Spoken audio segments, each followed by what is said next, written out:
This episode of Idle Thumbs is brought to you by Squarespace, the best, fastest, easiest, most compatible, and most responsive way to make your very own website, blog, portfolio, or online store. If you go to squarespace.com and use the offer code THUMBS at checkout, you will get 10% off your first order and sign up for a year, get a free domain name. That's squarespace.com with the offer code THUMBS. A+. Okay. A+ Thanks, ad Jake. read. Yeah. I like doing these. Like, I played Dark Souls last night and I ate shit. And it's like, you know what? I've just been doing these ads every week for a couple years now, and I'm actually good at it. And it's one thing in my life that I know that when I start doing it, I'll be good at it and I'll finish it. More on that after this.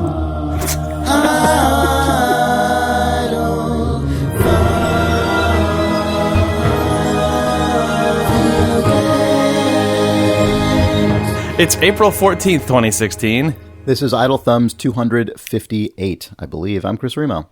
I believe I'm Nick Brecken. I believe I'm Jake Rodkin. And I believe in Dark Souls. Do you? No. I don't either. But the thing you don't believe in is your ability to be competent at Dark Souls. I fully believe in Dark Souls. You've lost belief in yourself. Yes. I really have. With respect to my ability to sort of engage with video games that I'm not just automatically good at, you know? Mm-hmm. Oh man. I started playing Dark Souls the night it came out, Dark Souls 3, that is. And, I mean, in case it wasn't obvious. And, you've been playing the original Dark Souls for years, starting from the night it came out. And I made a character, and, you know, it was already a bad sign that I was like bad at the character creator. You know, already I'm just like, man, I am just apparently bad everyone at is this. bad at Dark Souls 3's menus. Well, yeah. I mean, the Souls games have always kind of been like that. The character creator, I mean, I spent 2 hours making a character. Like, I spent 2 hours. Really? Yeah. Okay, and I realized spent like 20 minutes. Oh, I can't make anything look good. I'm just really bad at knowing what a face looks like. But then I realized, like, no, it's just like the Mario 64 thing where you pull on one side of the face and the other side, like, moves over. But it's not like Mario 64 because they're trying to create, like, really realistic-looking characters in the sense that they are not, you know, they don't have crazy cartoon proportions or anything. Like, they're trying to constrain things to be at least within a remotely plausible human proportion and sort of rendering style. But when you do that, only things that actually, like, when you do that, there's a very narrow band of what actually looks like a human being. Because our eyes will detect weird proportions and imperfections very easily. That's what the uncanny valley is. So they basically are giving you an uncanny valley generator. It's the Dark Souls 3 character generator was made for Monster Factory, basically. What is Monster Factory? What? It's you've never watched Monster Factory? It's I think it's a feature on Polygon. It's Justin McElroy and man, I don't remember who's on it, but they basically just use character creators to make, imagine what this is. to make the most tortured, horrible people they possibly can, and it's really good. Anyway, so maybe it is. I don't know. I mean, it feels to me maybe like it's meant for that show. No, I just mean that it totally is. I don't know.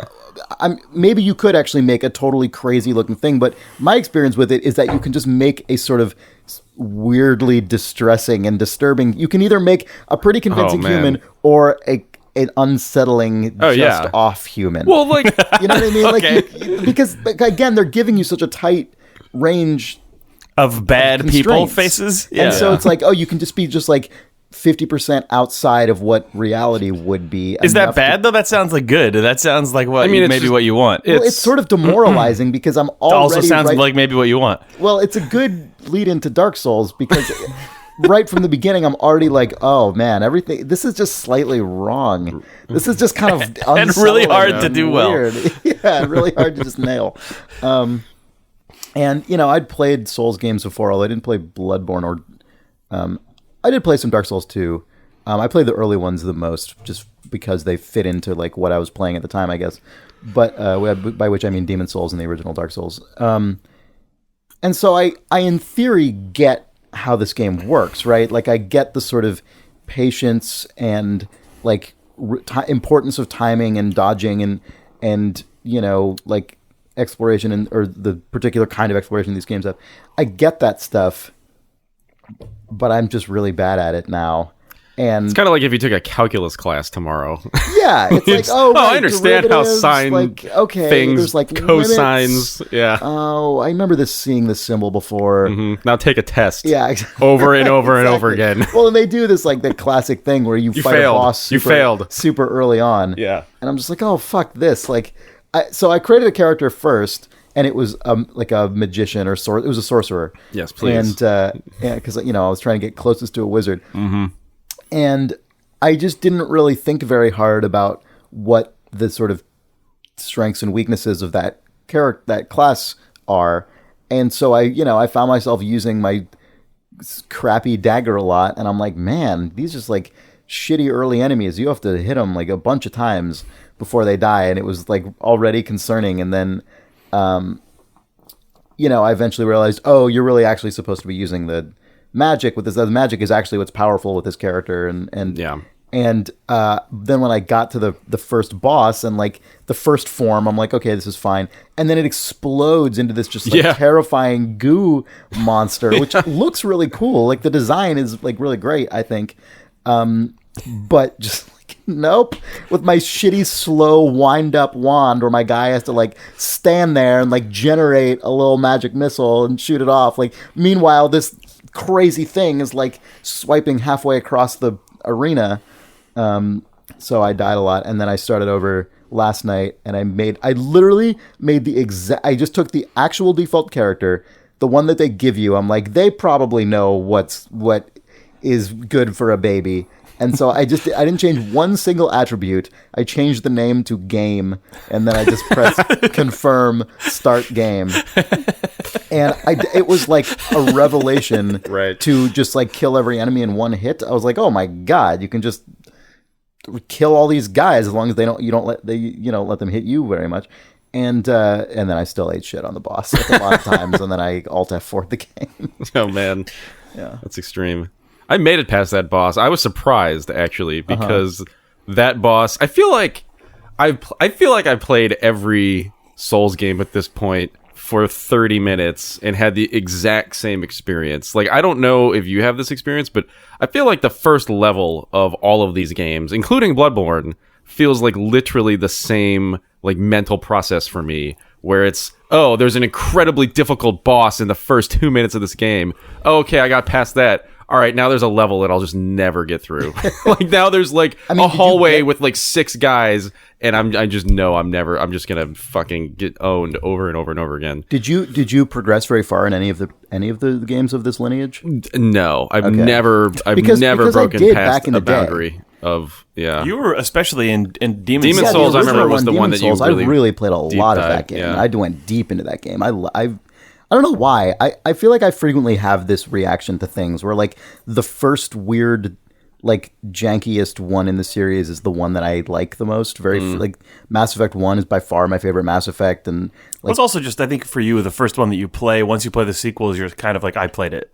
Yeah, that is frequently a reaction I have. But I didn't really necessarily feel that with the Souls games, in the sense that I didn't feel like... I don't know. Maybe it is that. Maybe it's not. I can't really diagnose. But like, I can tell this game is really good and cool, and I just wish that. Okay, wait, Nick. So I threw this out half jokingly on Twitter, but I think we should maybe actually do it.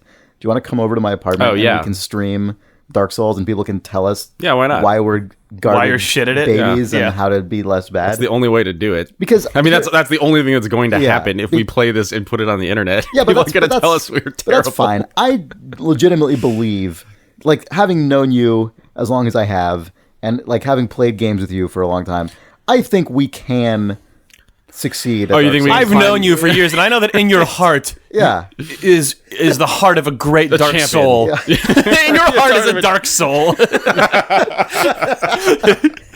It's true. It turns out this stream will be an intervention. It's fine. Yeah.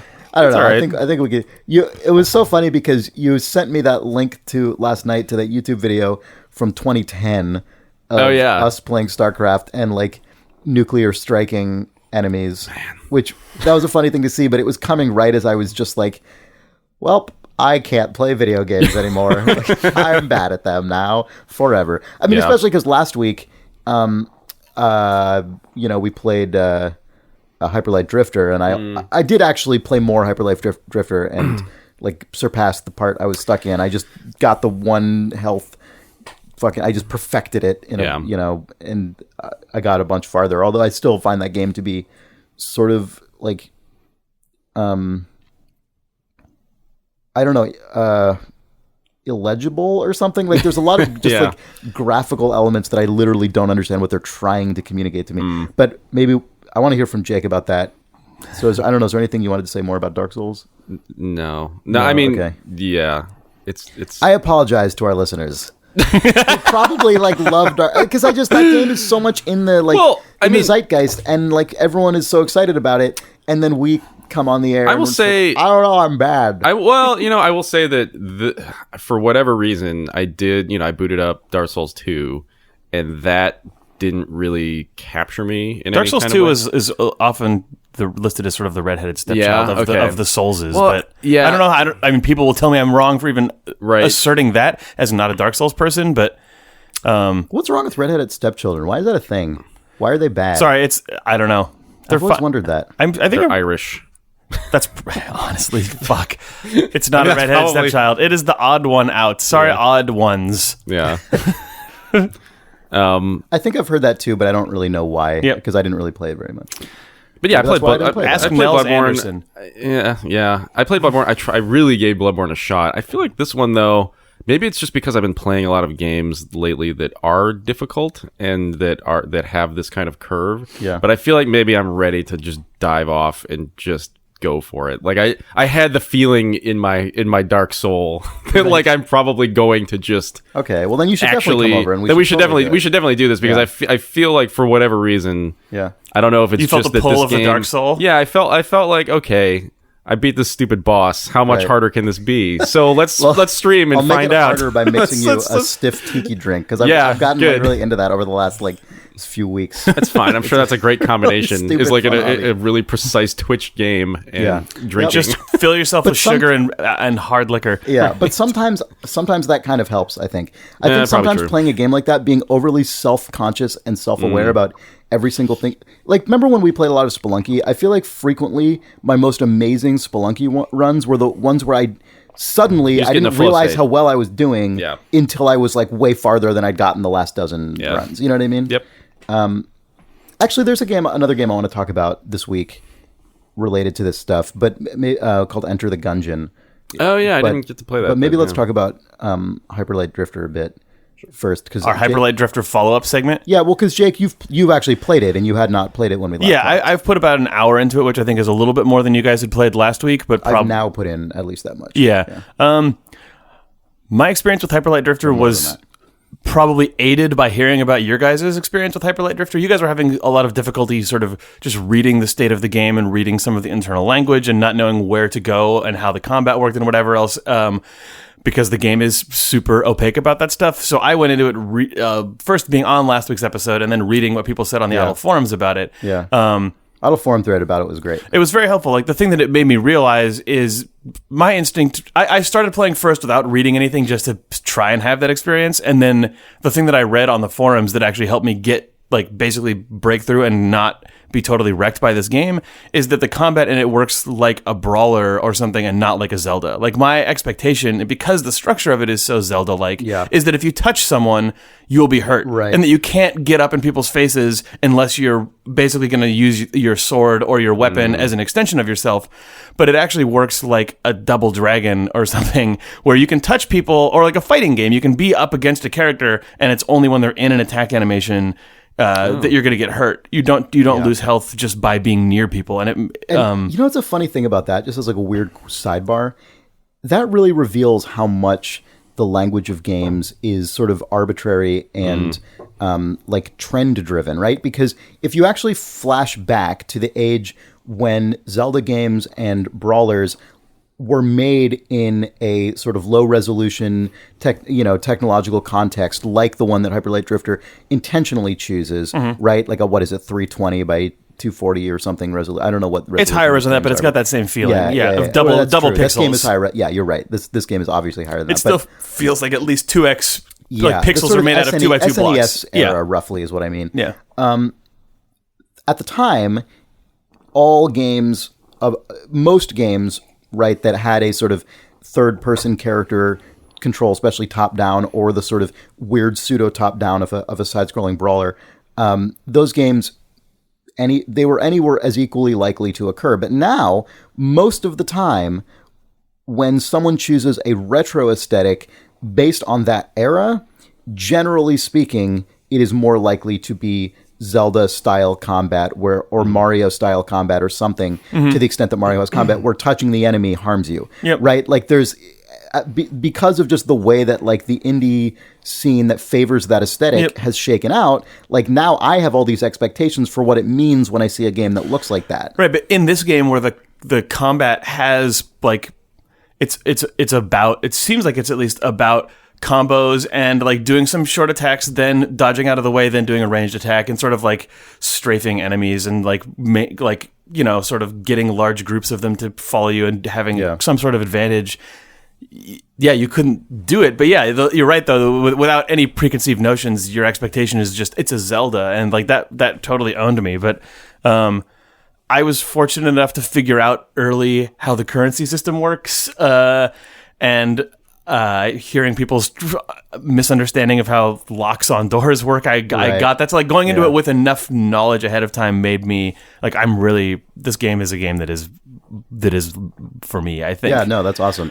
And it's a good point you make, too, about like hearing our experience and that putting you on better footing, not because we had any specific insights to offer, but more because it put you in the frame of mind that there is something to figure out. Like, that's another thing that didn't occur to me, and again speaks to sort of expectation and convention, is that when I went into this game, it didn't even occur to me that I should be trying to find clues in a lot of these things, because, again, many games, especially a lot of modern indie games of this style, aren't using that iconography to necessarily like communicate a consistent language. They're just using it to convey a consistent flavor of the world, and that's a different thing, right? Like there's a lot of just stuff in this game that I figured, oh, I will learn what this means later. Like eventually this will become obvious to me in a very straightforward way because the game will like translate it, or because I'll have found a key or a legend or something. And I didn't make that decision intentionally. That was just sort of an unconscious thing in my brain. Whereas really, you actually have to be trying to parse a lot of that stuff and figure out what it means. And that just did not occur to me. Like you go into what looks like a store and then a character just says an icon. And I was like, what is that? And I went to a couple different stores and that same icon kept showing up. I was like, okay, I think that is some sort of currency. And then finally out in the world, I picked up one piece of gold and that same icon did show up and fill in. And I figured out that I was right, but I would not have made the connection had I not deliberately gone into every single building in the town before I left and like talked to every single person. Right. But the thing that I actually am liking the most about Hyper Light Drifter is the way that the world is built structurally. Like my favorite thing, like probably my favorite place, the place that I go back to when I replay a Zelda game is the Lost Woods in Link to the Past, which is like the sort of like, it's the one that has the color palette that looks like all the indie games, where it's like it's got it's a part of the Super Nintendo Zelda game, but they like everything gets a little bit pasteled up because there's fog and there's all sorts of logs you can go into that then secretly reveal that there's a huge other part of the woods you haven't gone to, or like you can slash the bushes apart and then you just know that like every 2 or 3 screens there's gonna just be a cave inside one of them that you drop into. So that part of the Zelda game, like it's messaged a little bit differently than most of Zelda. It's all about sort of poking at the edges of the world, and Hyper Light Drifter seems very much about that, where like you can walk up the main corridor and the world seems very small, and that's the only part of the world that's actually on the big overview map. But so often there's just like a little bit of foliage off to the side between 2 rocks, and if you walk into that, you'll just discover that there's another whole like third of this part of the world available to you that you hadn't noticed. And then the only way it'll eventually reconnect by you sort of wandering through 2 or 3 screens, and maybe you'll meet an NPC or have an encounter or find an upgrade. And then you realize that you can use the drift move, which lets you bridge gaps to hop back onto a part of the main map that you would have never known was really connected to anything had you not already made that journey.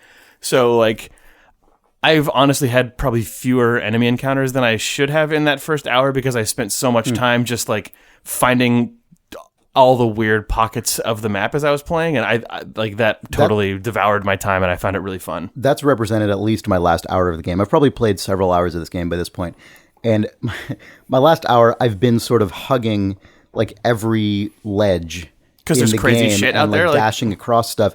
And there are, I've encountered a thing that because of my playstyle in video games generally, especially video games that have any kind of like reasonably explorable world, I've encountered a scenario that is very common to me, which is to reach a point of uncertainty as to whether this seemingly almost impossible like jump or climb I'm trying to make is even supposed to be possible in the game or character's current state. Right. And or then whether I'm just like grabbing one pixel, because I found a place where you can like dash across basically a corner in midair, and if you do it precisely right, your character essentially like grabs a pixel on the edge, and you can like sort of smush yourself into it, and then you have to do it again and to across another gap, and then there's like this whole area full of shit that I can see, and I made it across once, and then I died because I ran into an entirely new enemy type whose behavior was like, so like, are you unknown accidentally to me. sequence breaking right here, either because you're literally never supposed to have made that connection, or because there's an upgrade that you don't have,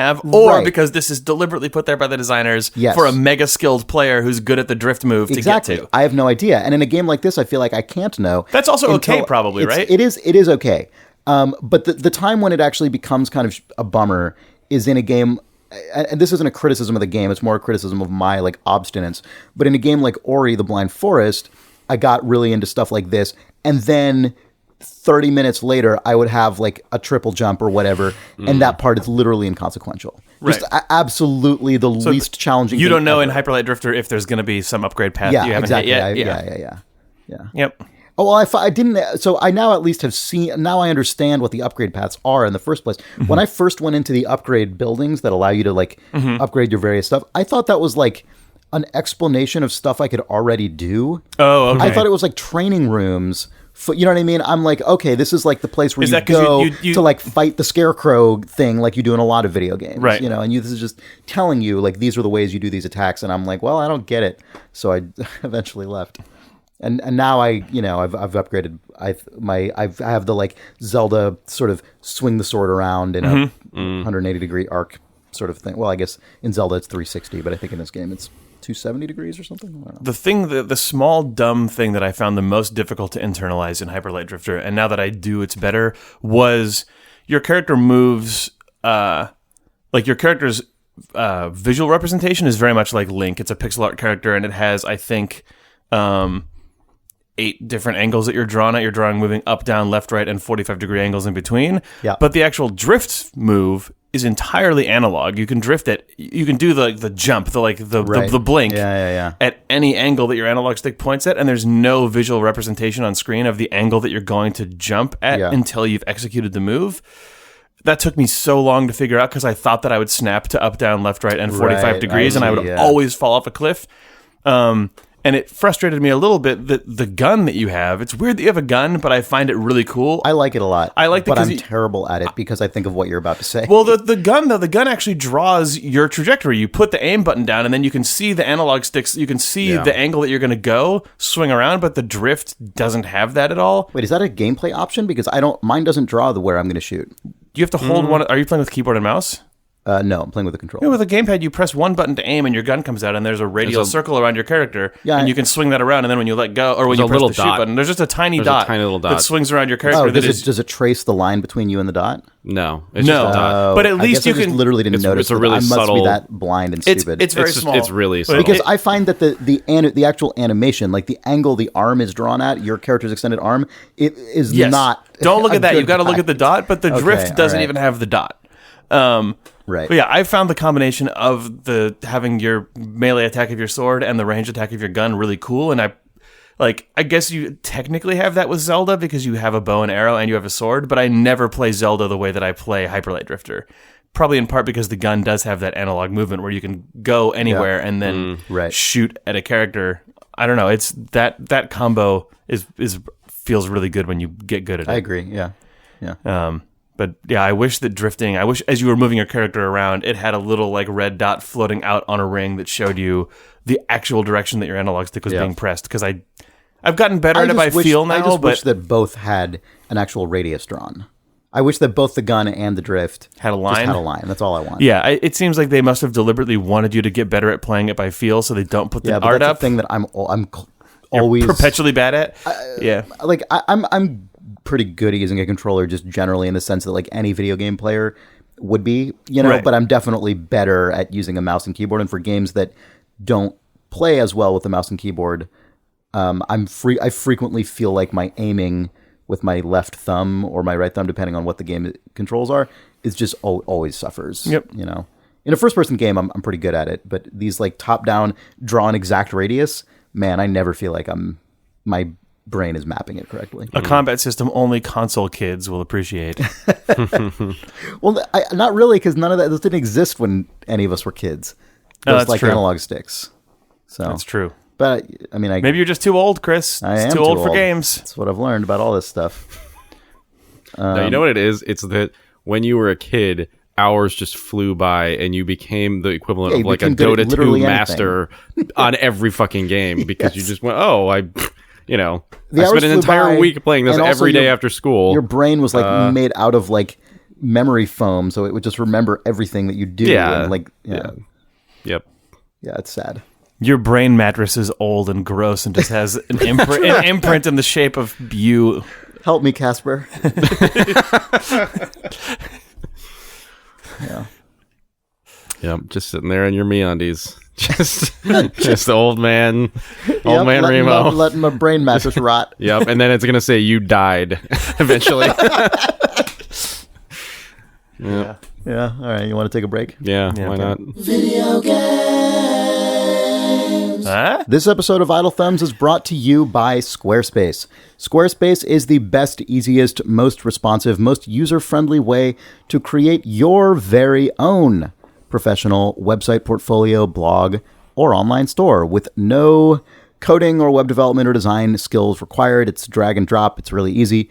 You can go to squarespace.com and start making a website without putting in a credit card or anything, just to figure out how it all works.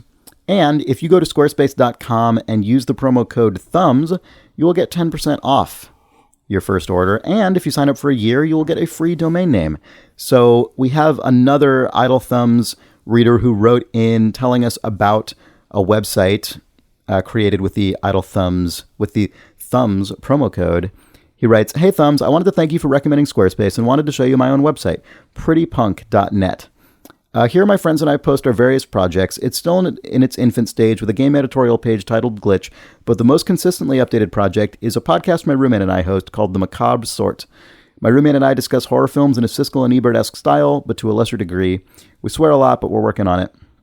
If you're wondering about the name, Pretty Punk has dual meanings. We're punk to a reasonable degree, but we are somewhat attractive in punk. The joke is that we aren't all that attractive, I guess." So anyway, that's Tony Garcia. If you go to prettypunk.net, you can see this website. I'm looking at it on my phone, but I looked at it on the desktop as well, and it looks particularly cool on the desktop because it has this huge, cool line art on the front page. And there's that podcast on there. It looks like they've done about 16 episodes so far. That's pretty cool. And if you want to make your own website using our promo code, go to squarespace.com, enter code THUMBS at checkout. You'll get 10% off. You sign up for a year, you get a domain name thrown in. So it's really everything you need to make a website. Super easy to make a podcast or a blog or whatever else. Just And anything. cool. It's Just pretty anything easy to at make a all. podcast. Eventually, all Idle Thumbs listeners will have websites made with the promo code THUMBS, and then we won't have anyone to recommend this to anymore. But until that happens, do it. Do it now. Do it now. Do it now. Stop it. Video games. If you can use Squarespace to make an Arnold soundboard for the modern age, I would really be happy about that. Yeah. Arnold.soundboard. I bet .soundboard is available these Eventually. days. Yeah. Yeah, soundboard.cool. Cool. Cool. Cool Soundboard.cool is just a Mr. Freeze soundboard. Ice cool freeze. Cool freezing ice. This episode of Idle Thumbs is also brought to you by Harry's.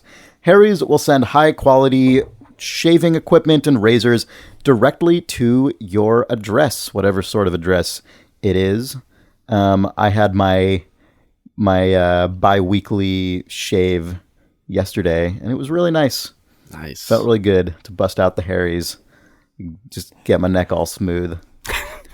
Always really a valuable Refer experience. to removing your facial hair as busting out the hairies. That's true. Yes.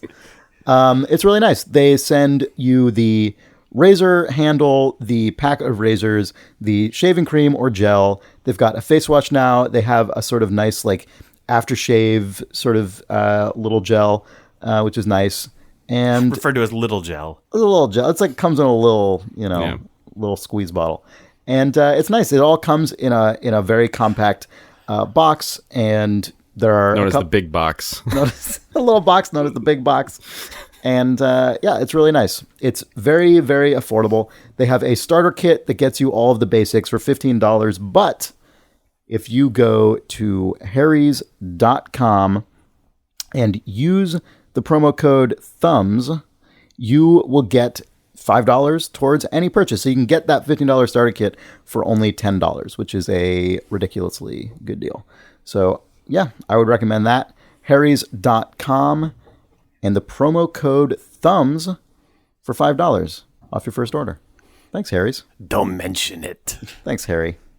Video games. Man, that Hotline Bling Wii Shop. Oh, mashup. man. Fuck. I didn't see this. It was 1:30 and I got into bed after watching that and I was like, what is this? What are you talking about? And she was like, yeah, I'm up. And I was like, is it hold just on. Hotline You Bling? were asleep for 2 hours, but now I'm just going to put this phone up to your ear. Hotline Bling And plus Is it just the Wii Drake Shop video channel? plus the Wii Shop music? Oh, no. Here, I'm loading it up right now. Nick. Don't worry, Nick. I'll play it for Chris. He can I've been hear it. thinking this has been like a thing in my head for like months. I was like I would You mean go like as out a concept, as an idea? Right. I'd be like in a cab and hear Hotline Bling and I'm like, oh my That's the god. Wii Shop channel. That's the Wii Shop. It's just the Wii Shop. He's just rapping to the fucking Wii Shop channel music.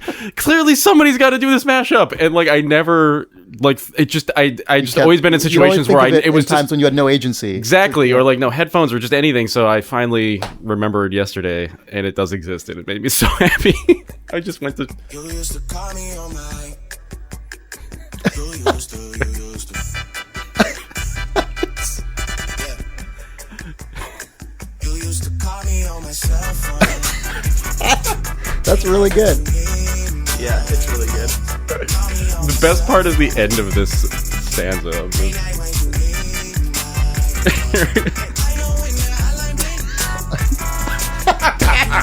Oh my god! Wow. This part. Oh, sorry. No, that part's the best part. I'm never going to get Oh it. no! Oh god, that part is so good. Look it up yourself, readers. Yeah. Oh, the thing that I was going to jump to is it goes to like deep cut Wii Shop channel. Yeah, I later know. on. Yeah. I'll never get to it. It's okay. Anyway, it's one of the great things that It's just. I'm very happy about it. Yeah, I literally went to sleep with the biggest smile on my face. Like I've never felt that content going to sleep after having listened to this. I was just like, It exists. everything is right with the world.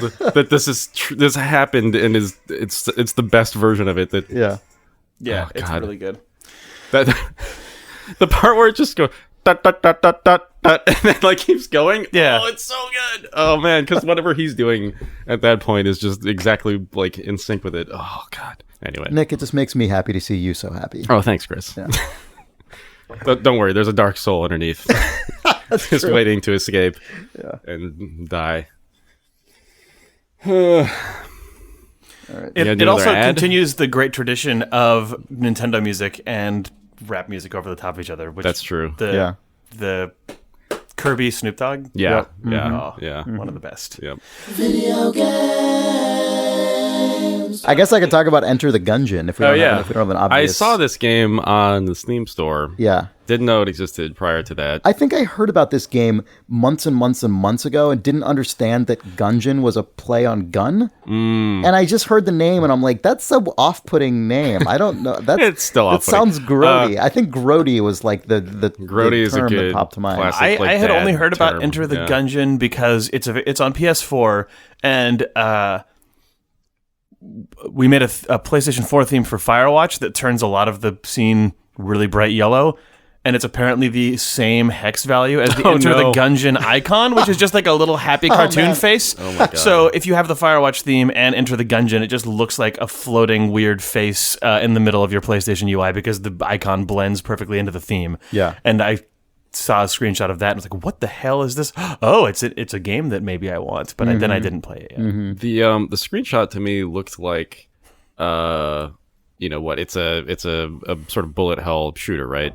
No, it's like a you know, the modern, what we mean like in these days when we say like a roguelike. Yeah. You know, you're exploring dungeons. So the screenshot to me looked like the Spelunky characters that hold shotguns. You mean shopkeepers? Shotgun. Yeah. Yeah.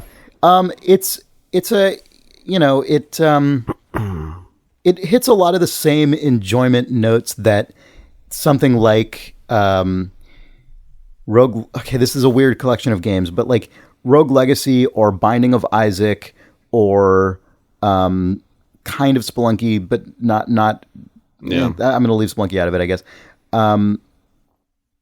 Or God, what are some other, like what was that game? The Knight, what was it? Shovel Knight? Shovel Knight? Yeah, in the sense that it's like it's a very straight ahead game, right? Like what you see is what you get, as opposed to something like Hyper Light Drifter, which also has sort of a retro aesthetic, but it, you know, requires a lot of like really intentional parsing and you know, sort of ambiguity that you have to resolve just in terms of the game's iconography and communication. This game is totally just like what it is on its face, and is sort of tongue-in-cheek about it. You know, it's a game where you explore top-down randomly generated dungeons, and it's permadeath, which I didn't know the first time I played it, by the way. And everything looks like bullets and guns, and the artists clearly had a really fun time like figuring out how shapes of like guns and revolvers and shell casings and stuff could be used in classic, you know, video game elements to just sort of play up that theme in sort of a fun way. And then the twist on what we think of as a modern roguelike is that, you know, Nick, as you inferred, is this bullet hell element where increasingly the enemies emit just like crazy concentric circles of bullets and crazy like star shapes of bullets and rotating diamonds of bullets, and you know, rooms can get just totally full of. How does navigation and shooting work? Like it's twin stick. It's twin stick, so it's got like a Robotron thing going on. Yeah, which is just really common, right? I mean, that's effectively what Hyper Light Drifter has. That's like sort of. Well, I mean, sorry. When you say it's twin stick, do you mean like one of the button, what the other one? One moves and one aims. Okay, I didn't know if one shot. That was my question. Was going to be, does the other stick actually just emit bullets immediately? Because that's like how Robotron works. Yeah, no. Or, you know, Geometry pull a trigger Wars. Because, Wars. No, because you have to reload. Because, you know, reloading is important because... So there is a fire button and stuff. Yeah. Okay. And actually, here's a tip. If you're playing this game with default bindings on PC using the Xbox 360 controller, which I suspect actually represents a lot of people who play this game, the default bindings have...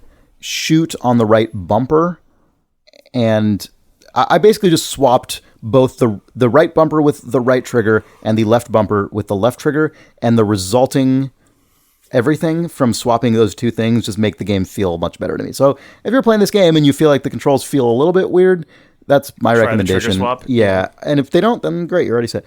Anyway, so this game is...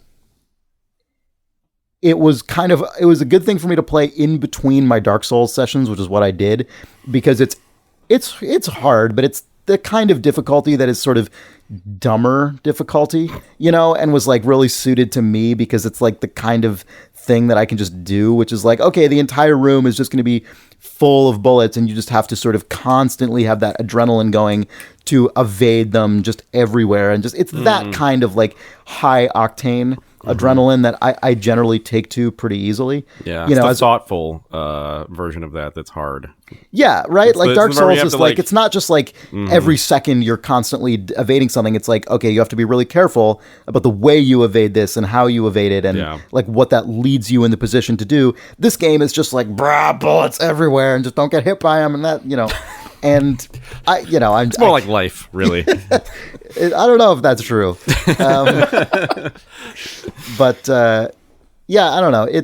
It was a kind of it feels challenging, but in a way that I didn't have to like devote a lot of complicated thought to overcoming the challenge, and that was kind of what I needed in between my like first Dark Souls character and my second Dark Souls character when I had just completely hit a wall the first time. And I didn't realize it was a permadeath. I didn't know anything about this game.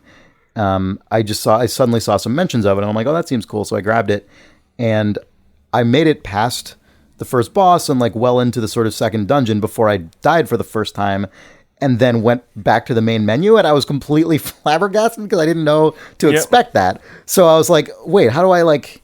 Is there like like an auto to a checkpoint? How do I? Yeah, it was really. I'm fine with games in that structure, but not knowing that it was one was really weird, and because you play them differently, right? Like, you take more risks when that's not the case. But it's really fun. It's just, if you like games in that mold, the sort of like randomly generated dungeons, and you increasingly get more equipment, and it's just sort of enemies thrown at you, and this is a fun example of it. It's really clever, and it actually does something that Hyperlight Drifter does, which I really like, which is to allow you to just teleport to certain checkpoints you've unlocked whenever.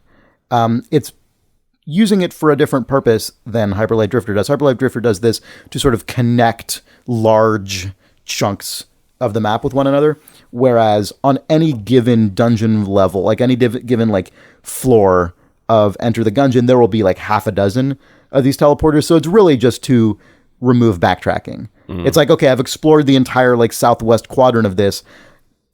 I could walk back to the northeast quadrant to go to the store or whatever, but like I'm literally just going to be traversing dead space. So you just zap over there, and it's great. Like, it doesn't make the game easier, really.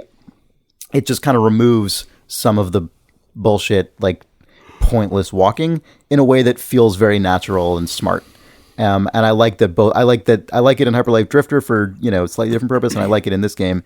And it feels like a really good little design element that I hope becomes a standard in games of this type. So yeah, Enter the Gungeon. It's just very fun, straightforward, like well-made game that feels good and looks good. Yeah. Feels good, looks good. Enter the Gungeon. Sounds weird. Feels good, looks good, sounds grody. Devolver published title. Is it Devolver? Yeah. Okay. Yeah. Nice. And it was made in Game Maker again, I think, which Yeah, is just the craziest thing, that games with such People make some crunchy shit in Game Maker. Yeah, they really do. It's really impressive, because usually the thing that I associate with these sort of like entry-level game development environments is that they just don't ever have that, like, that last percent of like crisp input-output that you expect from an engine that was written for the purpose of that particular game. And obviously that's a completely outdated expectation, because some of the games that exemplify that tight control the most out of the last several years in terms of 2D indie games have been Game Maker games. Yeah. So, that's obviously a completely wrong assumption to have at this point. I think it's partly just because Game Maker is called Game Maker. Your association, like Click and Play or something. But no. Yeah. Yep. It seems like it would be less competent than it. If Unity had been called a Game Maker, it would probably have the same. Right. Like, it wouldn't be saddled with the same thing. Yeah. Well, I think some people do still have that expectation of Unity, but I think it's just not born out. Yeah, but imagine if Unity was called Game Maker. Yeah, I know. For me, it's from the era of Unity, like web player. Like when my exposure to Unity games was just like Unity 2, and it was like, oh, I can play a weird game on the web, and they were always always ran badly. Yeah, it just ran badly on like a garbage. Yeah, it was not a good time for Unity games. But, well, you could probably, if you downloaded that same game as a standalone executable, it probably already would have felt better. Yeah. I'm imagining. Maybe that's not true. The thing that I think actually changed my opinion of that was the Blurst stuff, because it still I was just going to mention the Blurst stuff. It still had the problems of Unity Web Player, but you could see that actual game, like a competent professional game team, even though they were making Velociraptor Safari and Minotaur China Shop and stuff, like it was like, oh, okay, you can get more crisp with this. Man, early Idle Thumbs was a big Blurst. Oh yeah, there was we were Blursting all over the place. Blurster. Big Blurst booster. Yeah. Unity just put together like a retrospective video of like the history of Unity games, that's and cool. there was a ton of Blur stuff at the beginning, and I was pretty happy about that. Yeah. I actually kind of miss those games. I miss like expecting a new weird Blurst game. Right. Like There was a period of time there it was like, oh, oh, I wonder what their weird game is going to be. And, oh, they made a brontosaurus space thing. That's cool. Like, I don't know. Time Donkey. Yeah. Velociraptor Off-Road Safari. Yeah. Minotaur China Shop. Yeah, Have you guys they watched, go on I a think run. it was a Mythbusters video of actually releasing a bull in a china shop? No. They just had a Wow. they had a bull pen, and then they put up like the cheapest shelves they could, and then filled them with china. And the bull just would absolutely not touch anything. But they're like, okay, we need more bulls, and they dumped like 10 bulls in here. And they were running around going ape shit, but they made sure to never touch the shelves ever. It's a crazy video because you're just watching these animals go fucking insane. Yeah. And then nothing moves. That's amazing. And they were like, "Oh, okay. I guess that's so cool. I mean, Yeah. that must be because they don't know what those things are. Yeah, And their instinct is to avoid. yeah." But they're like rounding hairpin turns and like just weaving all over this space and just not touching anything. And the people, that's awesome. The hosts are just like, "Oh, okay." Yeah. God, that's so good. So only the Minotaur of Minotaur China Shop breaks this rule. Well, that kind of makes that even more thematically appropriate because so much of the sensation of Minotaur China Shop was that you're like a creature that shouldn't exist, and you're like forced into this weird, ill-fitting body and like unable to contain it. Yep. But trying as much as you possibly can to avoid breaking anything. Yeah. If you're a normal human being or if you're a bull, then you can deal with it. But I miss Minotaur China Shop. Yeah, that game was. I think we good. actually included that game in the first grody.cx. I think that game was actually got I think you're a right. short write up on the Idle Thumbs Game of the Year of Yeah, like you're probably 2009 right. or whatever Yeah, that was. yeah. Anyway, Enter the Gungeon. Yeah. So a thing that all three of us played. We last finally weekend. have consensus on this. Oh no! Oh, you're talking sorry, about what- Arabian Nights. Were you going to talk? What I was going to talk about a hypercube, but we'll shelf the hypercube. Okay, all right. So all three of us have played 2 games recently, but we did play one game all like at the same time together, also with our partners, called Arabian Nights. Do you guys remember if we ever talked about Tales of the Arabian Nights, I think. Tales of the Arabian Tales Nights? of the Yeah, it's a Arabian board Nights, yeah. game. Did we ever talk about this on Idle Thumbs like years I think and you and years ago? Sean might have talked about it when you first played it, but I'm not sure. That sounds Possibly. plausible, but neither of you had ever played it before. No. That was so surprising to me. I don't know why it shouldn't have been, because it's a weird game. But Arabian Nights is a game that was, I think, it's a board game first published, I think, 1984. Weirdly, was co-written or co-designed by Ken Rolston, who is best known for being, I think, the lead designer of Morrowind and Oblivion. Yeah. Which is it was the craziest thing to see his name in the credits of this game. You said Greg Kostikian was also involved? Greg Kostikian worked on the game as well. It's crazy. And I was like, I've met both of these guys, and they published this game the year I was born. Yeah. And you were born, Nick. Yeah, it's nuts. That was it's weird. Yep. Very weird. But it's a really cool game. And it's a fun game to play in a big group like we did, especially if you play it at a bar with huge alcoholic punch balls, which we also did, because it is essentially a skill-free game. I suppose It's a skill-free game. I feel like it was pitched to me that way, and yet I ended up in prison for like 10 years. That's That does not disprove anything. Well, that only proves that the game is not immune to fate and destiny. Like, that doesn't prove that the game. Like, that's just. I don't think Nick Brecken's experience, of course, will be you're trapped in prison just for 10 saying. years. I think someone's going to end up trapped in prison in this game, and at one point, it's going to be Nick Brecken. Yeah, I was also in prison for not quite as long as you. I think.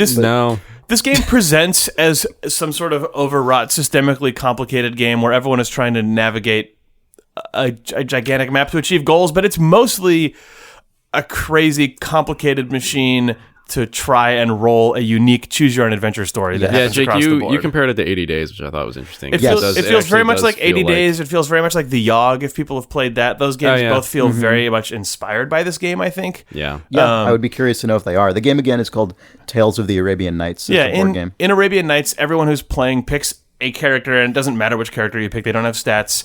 And then to start off the game, you draw a quest card, which tells you your starting point and your objective, and your starting point could just be start on an island, or another player will just put you in a city somewhere on the map, and now you have to get somewhere else on the map, and once you've done that, your quest is complete.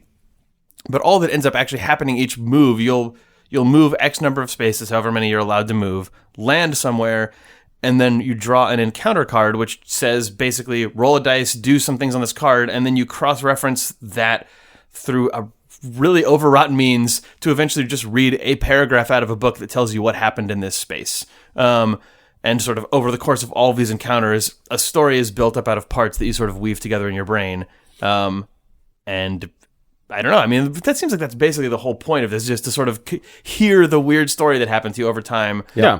And sometimes you have to deal with the repercussions. Like if you get put in prison, your encounters are always then dealing with guards who you have to bribe or fail to bribe or ignore. Yeah. But So an example of something that might happen to you in a turn of Tales of the Arabian Nights is you move from one city like several spaces towards your goal because you're trying to, let's say, like get back to your spouse, or you're trying to like capture an escaped criminal, or you've been like falsely accused of a crime and you're trying to get back somewhere to prove your innocence. So you're on your way to doing that, and then you land somewhere, just wherever you are, at the end of your turn, and something happens. Like you encounter an angry wizard, for instance.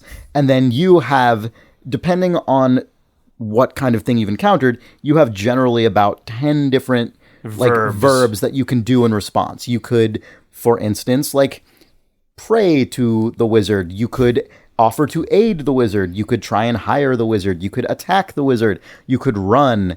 You could, there are... And the verbs are different based on... Yeah, they differ depending on the kind of encounter.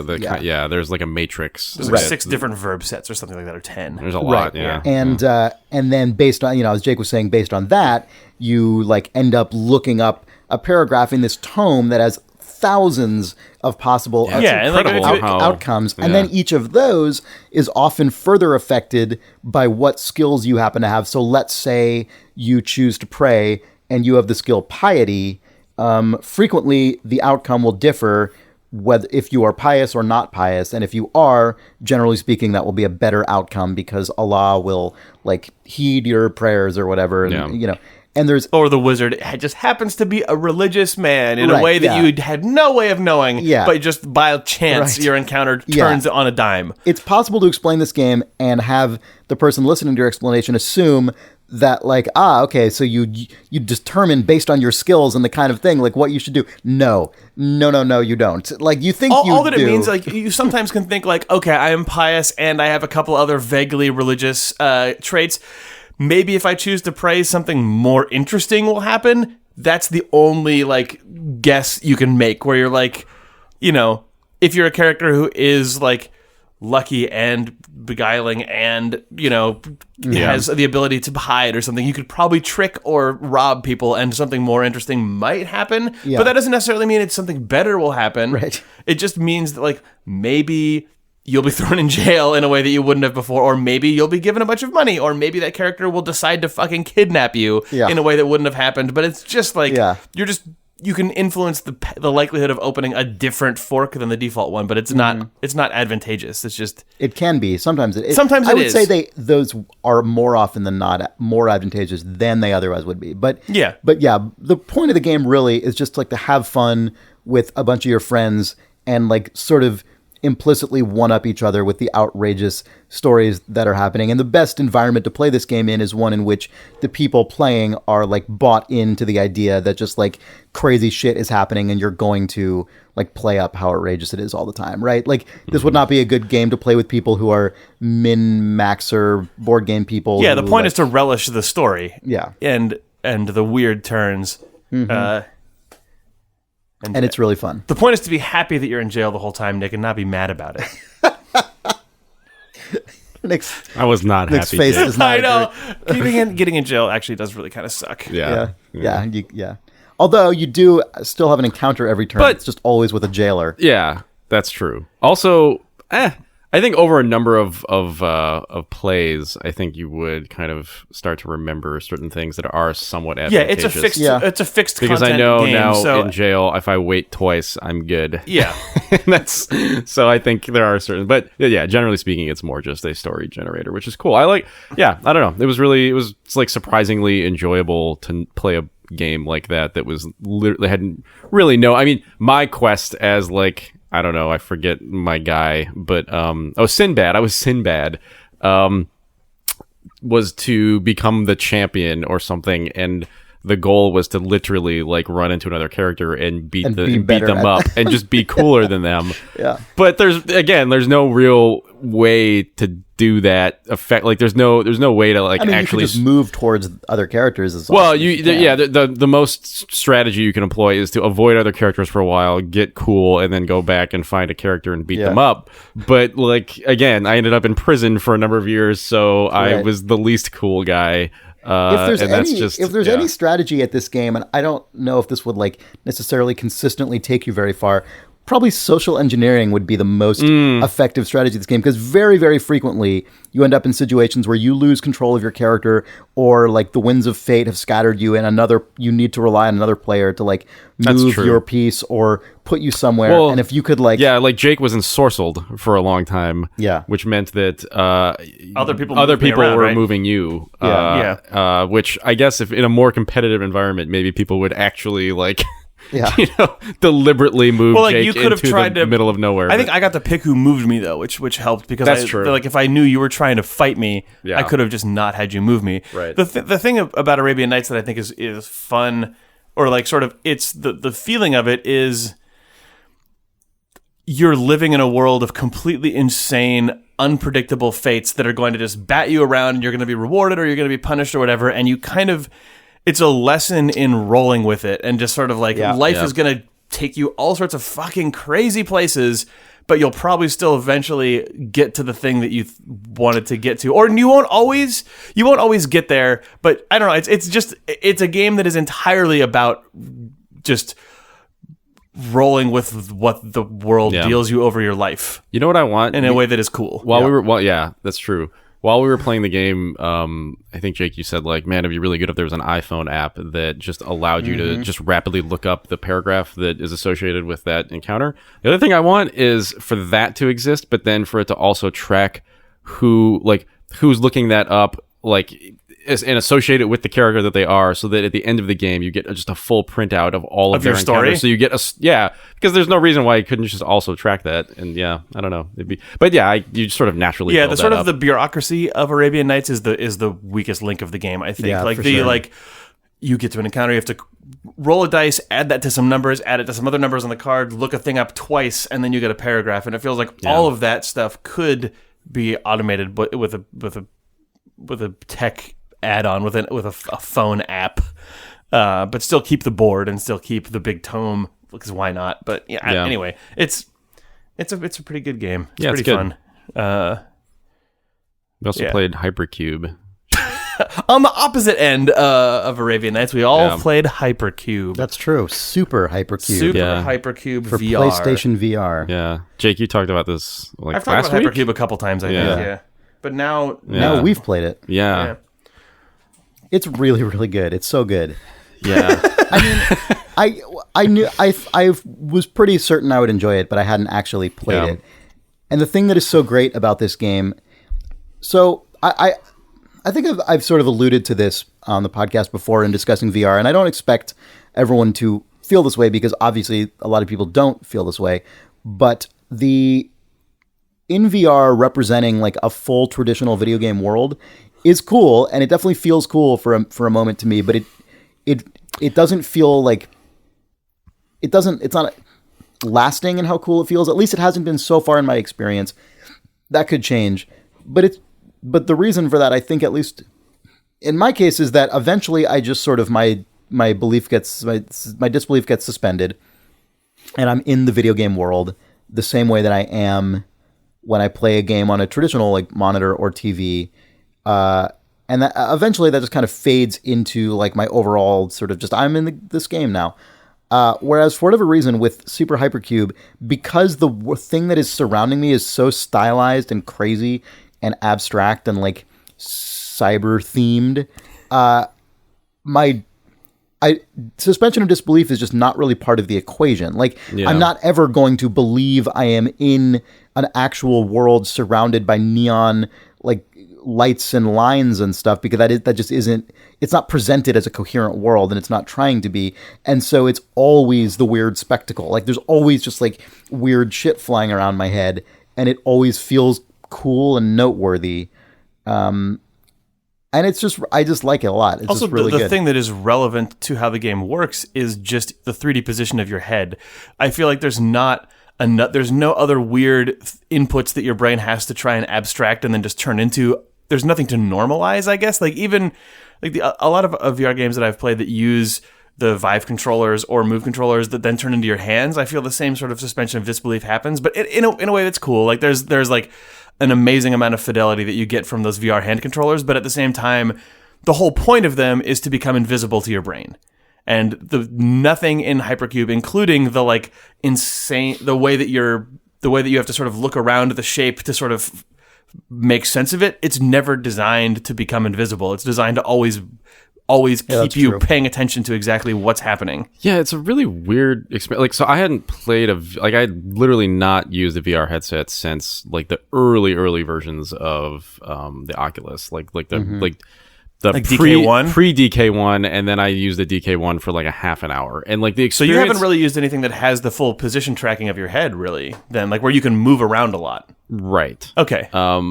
But I mean, like the experience of trying like an early, like the DK1, for instance, was like, oh wow, okay, like this is a weird thing, and it's impressive in a different way than this is. Like, I don't know, it was a really weird experience strapping this on and playing Hypercube, having watched a lot of like VR coverage and then playing this, because I just immediately just was playing a game for playing a game's sake, which, and just like enjoying it as like an actual like activity versus like the spectacle and like the immersion factor that, and I liked that, because I didn't spend 2 seconds even thinking about the actual like VR-ness of it, which I feel like is the thing that people are obsessed with right now, which I'm also not super interested in, just VR for VR's sake, so it was really nice to play something that just immediately, that was not the thing I was thinking about. It was literally just the mechanics of it and like how cool it looked. I also have to admit I like this game.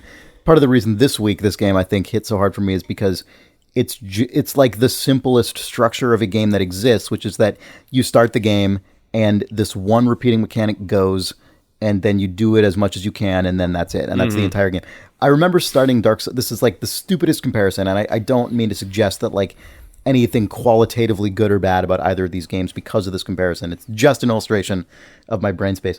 Starting up Dark Souls 3, and it starts with this like huge introduction, and there's like your classic fantasy British lady being like, and so it came to pass, and and the Lords of Cinder and all this, and I'm like, oh my god, this is gonna like, there is gonna be so much of me that is demanded to like, if I ever complete this thing, so much of me is gonna have to go into it. In a way, that's like a cool thing, but it's also like when you're at the foot of that mountain and you're looking up at the mountain and you're like, oh my god, like I know this game's gonna be really hard. I know there's already like 5 minutes of stuff that they think is important that I need to sit here and watch to like understand the world I'm going to be in.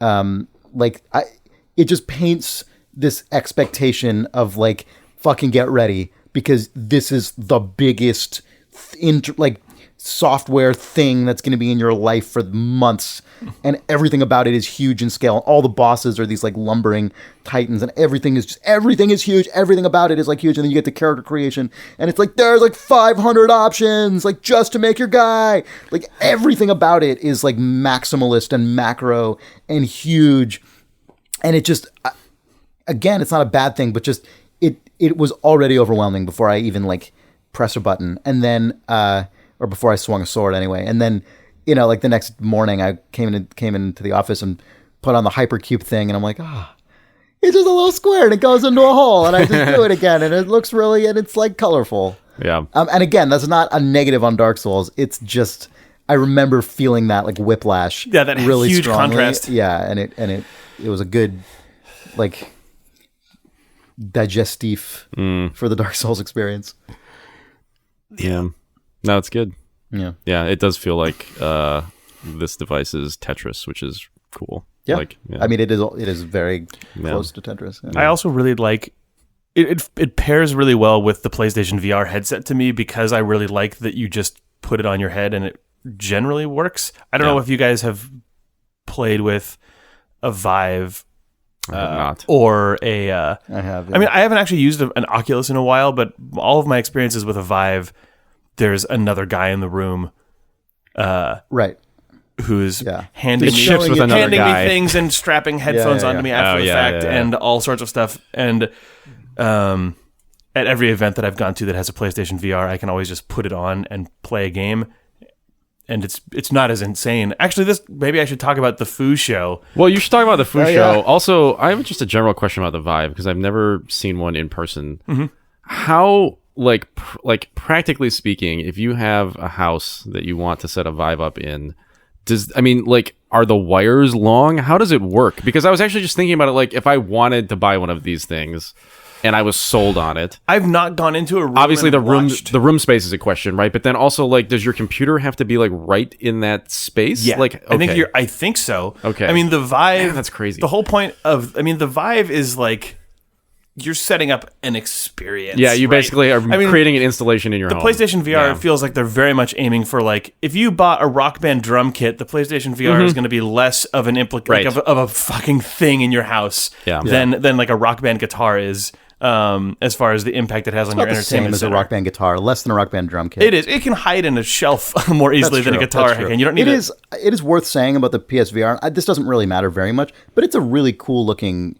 It's the only of the VR things I've seen so far that actually looks cool. really They nice, made it and out of it's very very clean white plastic, and then when it turns on, because of the fact that the PlayStation camera tracks it the same way as it tracks Move controllers, the fucking thing is covered in blue lights, so you just look like you're a Tron Lord when you have it on, which is totally hilarious. Yep. And it's comfortable. The final shipping Vive, I think, doesn't look too crazy, but all of those guys decided to make their headsets black, and the PlayStation VR's choice to be white, I think, is really actually smart because it just agree. looks it looks like a piece of consumer electronics and not like a piece of military hardware. It looks like a bike helmet or something, you know? Yeah. But I actually don't know. Looks like a bike helmet from Akira.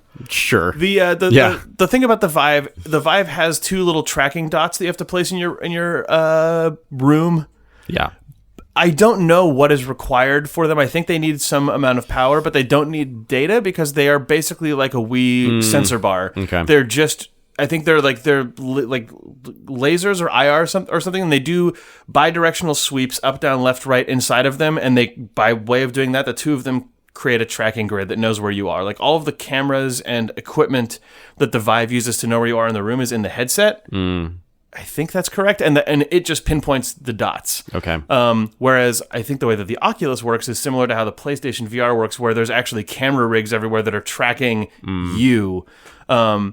I think Valve and HTC's hope with the Vive is that like you could basically just pin those little things up where if you have a stereo system in your room, you could put them on the speakers of your like entertainment center surround system. This is assuming you have a surround system or whatever, but it's that style of feeling that they want to go for is you pin those up.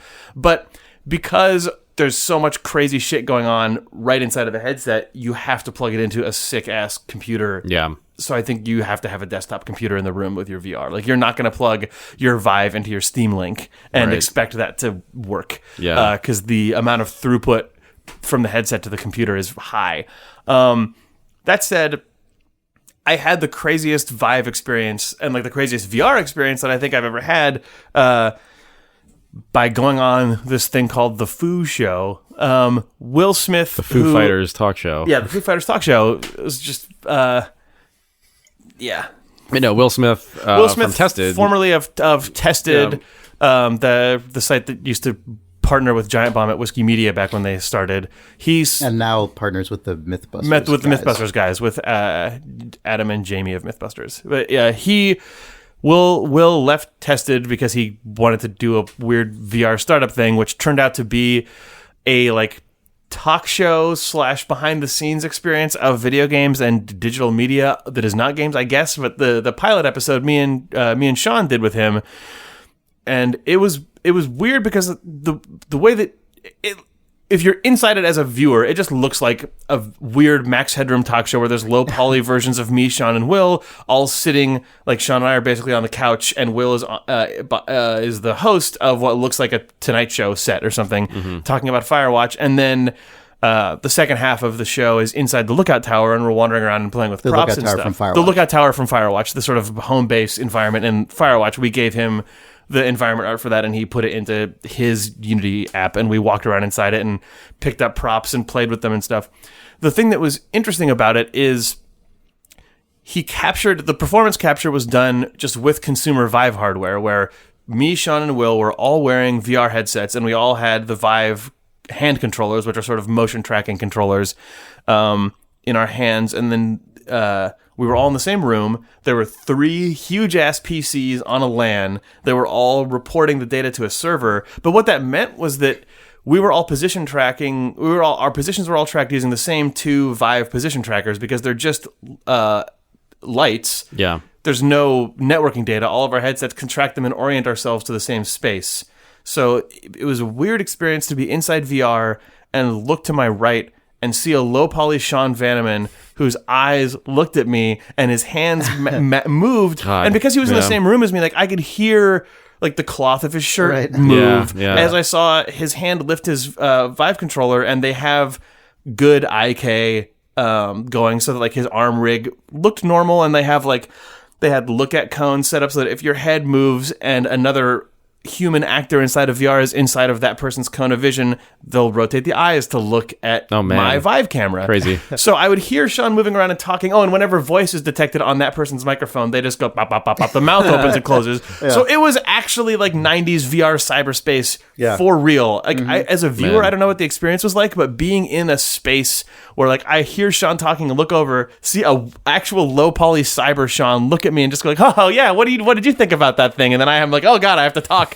And I knew I couldn't see myself, but I was like, what the hell do I look like? Right. It was a weird. Just to clarify, in case anyone is like has like is going too far in their imagination of what this might be, the character model still had to be individually created by a character model. Those weren't like created by the Vive camera. No. Yeah, sorry. These low poly versions of us were built by Will and the Foo Show team and rigged up to use their tech and stuff. So they had pre-prepared all this stuff to be ready for us. But the experience of being inside of that, like, and then the more extreme one was when we were in the lookout tower. We all stood up out of our chairs and walked around, and they built, like, the Vive has no motion tracking data. It has no notion of that, but they looked at, as our heads were moving, they were basically dragging our avatars around the space, and they had smart dynamic leg movement and stuff. It was a strange experience. It was a thing that I didn't like. The thing that was weird about it, to your point earlier, Chris, about representation of real spaces in VR and suspension of disbelief taking over and stuff, is that it did. Yeah. But like it did in the way that I've never experienced in VR, and that I think Valve and like VR people are all about wanting to happen. And I think it happened because I was in the same room as people. So like I got like, especially on the audio front, right, I got reality for free on sound, where it's like I see Sean's crazy low poly Max Headroom guy walking around and like picking up a board game model from Firewatch and waggling it around, and I obviously don't hear the contents of a board game shaking around, but I hear Sean's feet, and I heard his like just body Foley. And then looking over and seeing basically a full approximation of a person who I can look to and talk to, and then say, hey, look at this guitar. And he sees it. Oh, it was very weird. Yeah. I don't know how to describe it in a way other than weird. But it felt almost like a theme park attraction or something, though, because I don't know. It was just unlike a thing that I've experienced before. But the overhead to create that was incredibly high. So maybe this sort of tech of experiencing a space with a person, you could experience it live, or you could do things over the network or something. But I think that's the goal eventually, maybe. I don't know. Yeah, but just separate even from their intentions of creating a talk show and doing motion capture recording using consumer hardware and all these other things, that sort of makeover of reality, but everyone was in the same space together, and I could see them, and they all were just normal humans. It was like when we were talking about the IKEA VR kitchen thing last week, and about how you could have your friends over and be like, look at my kitchen. This is now the ultimate version of that, where all of your friends also exist in that space, virtually as well. So you could have a real clean apartment if you just gave everyone if you just have the entire tech investment and ideas behind the Foo Show just in your shitty apartment for some reason. I guess you should probably. You should have invested that money in just cleaning your apartment at that point. But anyway. It's not as exciting. It's not as exciting. Your apartment can't then have the walls break away and be inside Super Hypercube. Right. Well, you want to do some reader mail and then wrap it up? Yeah. Yeah. All right. Douglas Bowman writes, Hi Thumbs, longtime listener, first-time writer. Having inexplicably stuck with EVE Online since 2009, I find I'm in a good position to offer some notes on your conversation about EVE Online. While it's true that EVE lets you be evil and conniving, as Jake puts it, that is the yin to yang of creation and community that the game also promotes and develops. Goonswarm, GSF, is the head and arbitrator of the CFC/Imperium. Despite the other members of the coalition, the Imperium, being independent, they are still collectively referred to as the Goons by most.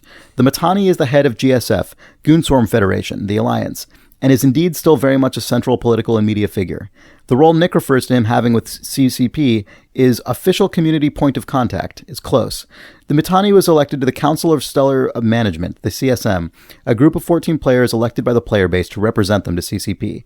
The CSM can help advise CCP on the potential player reaction to aspects of game development, as well as act as a general sounding board to the game devs who are willing to go to them.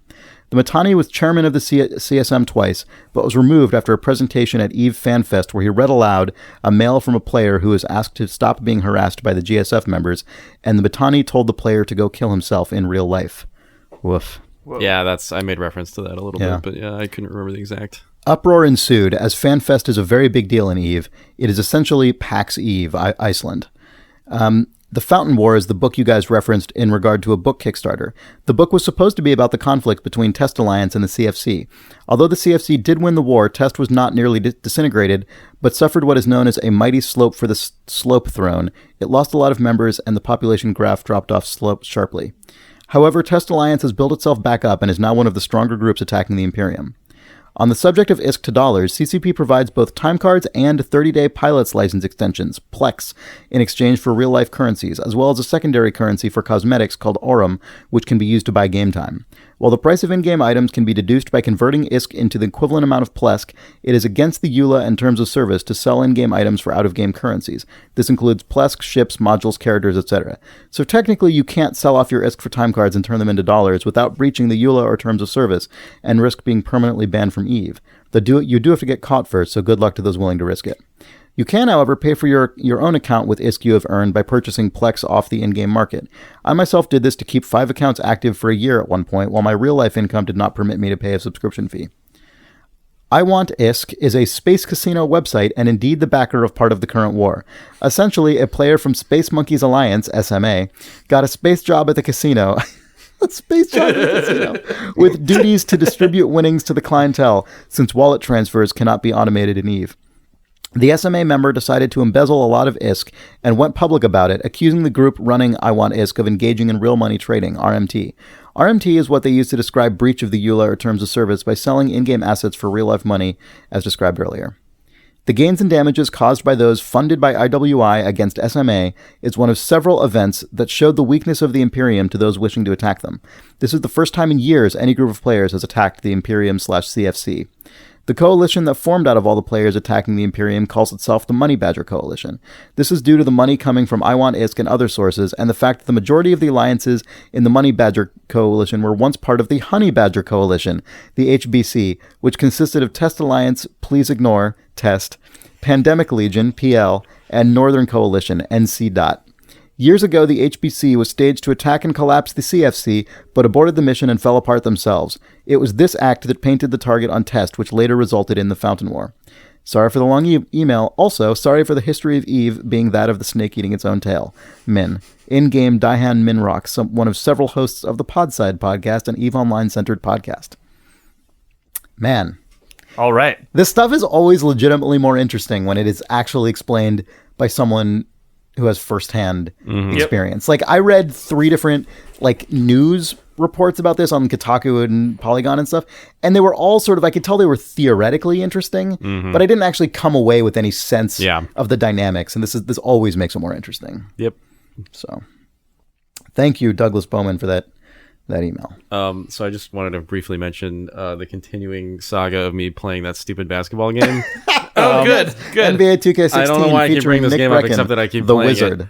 it. So two quick observations. One, I'm beginning to, as much as I sort of intellectually understand it, I'm now fully understanding why there are so many discussions about the pricing of certain video games, simply because I realize that if you're the kind of person that just plays this game, holy shit, your expectations are completely out of whack with the rest of the industry, because oh my god, there are at least 10 different fully priced games hidden in this one game. Oh, really? So I don't know how, as a consumer, you could possibly, like, if this is the thing that you play and then you look at another Like what game, sort of, like what's new? What's next for Nick Brecken? I mean, so like I started playing the like NBA like 2K like simulate, like in the way that like there's like the football simulator game. Yeah, there's yeah, just the that macro game level in this one. game Yeah, as okay, well, yeah. Right. Which does like it takes your sort of like player avatar and then puts him in a suit instead of a jersey, and now you're just like the GM of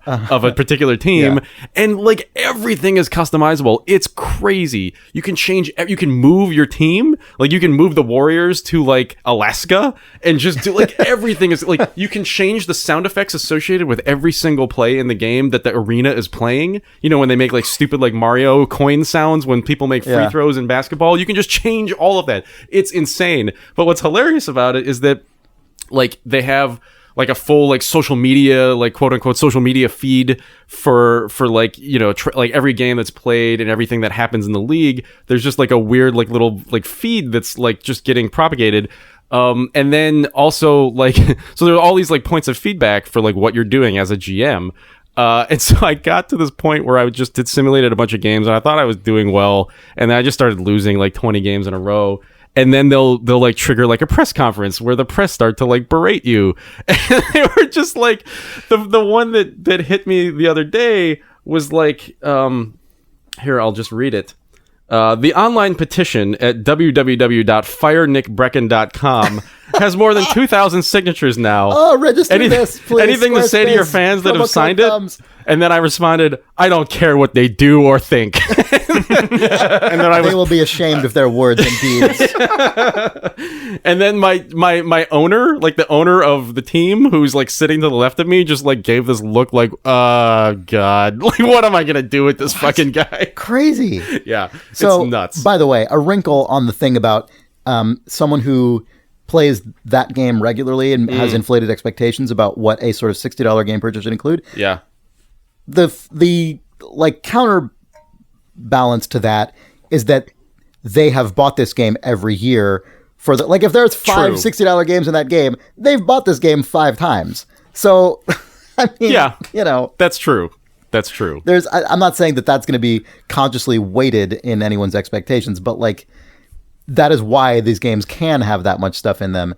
Oh, yeah. Because they're redeveloping the same thing each year. Yeah, that's... Which, you know, I mean, it makes sense. Sports happen every year, so... That said, I will just say, I think this game is... for as many copies as it sells every year, like, it's one of the best-selling games, period, now. I think it's weirdly flying under the radar in terms of how finely crafted it is. Oh, like, I totally believe that. Sports games always get short shrift in the press, I wish that the team at 2K Novato or whatever got more visual concepts. I wish they got more recognition for just how like good of a job they're doing at just making the thing that people buy this game and they go, oh, it's the NBA game. It's always it's a good game. Whatever. I mean, now it's the only one, right? But now it's the only one. But well, no, that's not true. The EA thing is a thing now. Oh, it's back live or whatever it's called. But just in terms of entertaining somebody who's not fully bought into like the NBA in general, it has made me appreciate basketball as a sport in a way that I would never have appreciated just watching it. And that's really cool. It's just as a game, it's a good time for it as a Bay Area resident. But and just as a game, I think it's just really well made in a way that's. I mean, you got into NHL I did a few bit years ago, and a bit, yeah, but not quite in the same way. Yeah, okay. It's just ultimately not as finely crafted, I think. Okay, but, well, that's cool. Anyway, all right.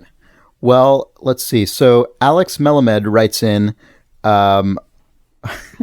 with some robot news. The subject heading of this email is "Mass Robot Firings in China Because of Incompetence." Okay.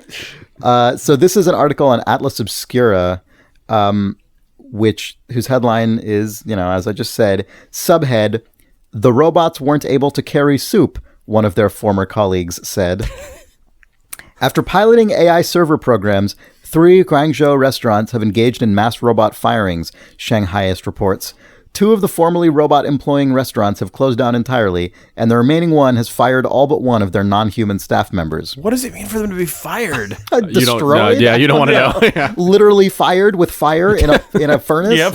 Have been Or just in the flames of the restaurant's stove. Yeah, right. They just throw it in an pizza oven. Yeah. The boss has decided never to use them again, a human waiter said of his former colleagues. Said boss and his compatriots originally hired the droids to save money. After an upfront investment, robot workers are much less expensive than humans because you don't have to pay them. The customers also anticipated the weird factor, which drew many customers. But even the hippest, cheapest worker isn't worth it if it can't do the job. Quote, "The robots weren't able to carry soup or other food steadily," one of their ex-coworkers remarked. Another added, quote, "They can't take orders or pour hot water for customers." Oh, God. So, yep. Well, so we're safe until they can do those things. Humans got 1 point going on when it comes to soup and hot water. yeah. Can't trust robots with that stuff. Camera briefly fades out, and you think that it's the end of the story, and then it slowly fades up as it rolls forward into a robot factory, and a hand sets down soup perfectly. Well, what I'm imagining is the 1980s sci-fi movie version of this, where there are 3 robots in an alleyway talking about what happened to Frank? Oh, he couldn't carry the soup. They're now just sort of hobo robots. It's just the term that people, the robots. That's use Futurama robots, also. Yeah, that is totally a Futurama thing. Yeah, that's true. Definitely. Yeah. All right. Well. Yeah. You guys want to call it? Yep. Should we plan on streaming Dark Souls this weekend, Nick? Sure. All right. Do it. So we haven't streamed on the Idle Thumbs Twitch channel in a long time, but it's twitch.tv/idlethumbs. So if you subscribe to that channel, it'll ping you when we go live. I don't know what our schedules are this weekend, but that would be a fun thing to try. Yeah. It's been a while. So yeah, hopefully that goes up this weekend at twitch.tv/idlethumbs. We also have a number of other podcasts on our network, including Idle Weekend featuring Rob Zachney and Danielle Riendo. We have the Idle Book Club, whose new episode just went up yesterday, about Everything I Never Told You by Celeste Ng. And the next book we're reading, which I'm pretty excited about, is The Man in the High Castle by Philip K. Dick. I've never read a full-length novel by Philip K. Dick before. Oh, really? So yeah, so that'll be fun. You can find that at idlebookclub.com, the past episodes and then any future ones when they go up. And we're still running Playscape Los Angeles by Teddy Deef, one of the developers of Hyperlight Drifter, which we've talked about a lot in this podcast over the last few weeks. And that is his was bi-weekly, now his weekly sort of dive into the Los Angeles video game scene, where he kind of gives an update on his own kind of doings and then does a long-form interview with someone from the LA game scene, which is pretty cool. Oh, and the most recent one, at least at the time I'm speaking these words, was with Alex Preston, who the actual sort of creator of Hyperlight Drifter. So that's cool. Also coming up in the Idle Thumbs community is the return of Wizard Jam. Oh man, yes. Wizard Jam is a game jam that the Idle Thumbs community itself throws. We basically have nothing to do. We literally have nothing to do with it. It comes out of the game development forum on the Idle Thumbs forum. It's a 2-week game jam where people make any game about whatever with the theme that your game's name is the name of an old Idle Thumbs episode. There was a recent one. Of an existing Idle Thumbs episode. There have been 2 Wizard Jams. There was one around this time last year, I think, and then they also did a winter Wizard Jam that was vaguely holiday themed as well. But Wizard Jam is 2 weeks long. It's coming May 7th to 22nd, 2016, and the Wizard Jam forum has been updated with information about this year's jam. One notable change is that any podcast name from anywhere in the Idle Thumbs network is now allowed. So you can use all of Nels Anderson's really gross Terminal 7 Netrunner episode names. Yep. People are already excited for Rigid Body Rat King, which was a couple of weeks ago as an episode. As a Wizard Jam. They're like, oh, that one makes itself. Man, but weirdest possible like branch of Idle of Wizard Jam names is like tone control, designer notes. You can make a game that's just called Ken Levine or Jake Solomon. Yep. Oh man, crazy possibilities present themselves. Yeah, it's there's